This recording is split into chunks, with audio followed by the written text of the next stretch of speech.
Բարի լույս բոլորին, երեկվա շատ բուրըն ու հախուրն օրվանից հետո այսօր առավոտյան ես ուզում եմ ձեզ հետ կիսվել մի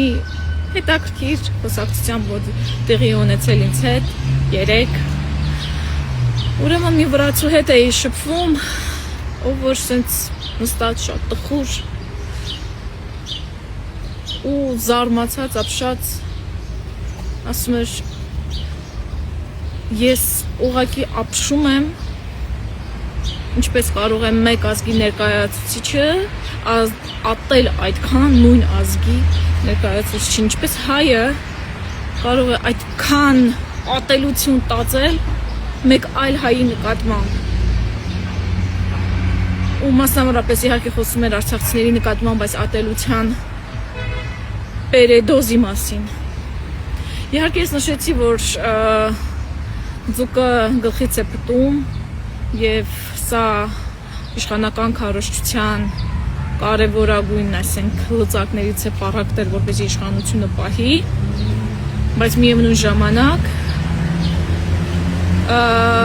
այդ մարդկանց խումբը շատ փոքր է և հայերի մեծամասնությունը այդպես չի կարծում և դրա վառ ապացույցն է այն ամեն ինչ որ տեղի ունեցել օրինակ երեկ։ Նա կարծում էր և օրինակ էր բերում նաև Վրաստանից, որ երբ որ Աբխազիայի և Օսիայի դեպքերն էին տեղի ունենում, այնտեղ ևս կային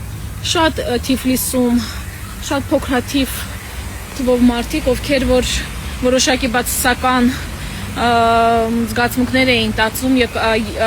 Աբխազիայից Օսիայից եկածների նկատմամբ, բայց դա պայմանավորվում էր բացառապես սոցիալական հարցերով, որ նրանք մտածում էին, որ աշխատատեղերը սահմանափակ են, նրանք կգան և կաշխատեն իրենց փոխարեն, աշխատավարձ կստանան և այլն։ Եվ այդ միջին տարիքի տղամարդը ուղղակի հուզվում էր, կարդալով այն ատելության քարոզը, այն ատելությունը, որ երեկ տեղի ունեցավ մեր արցախցիներից նկատմամբ։ Իսկ ես նրան պատասխանեցի, որ իսկ ես ամաչում եմ,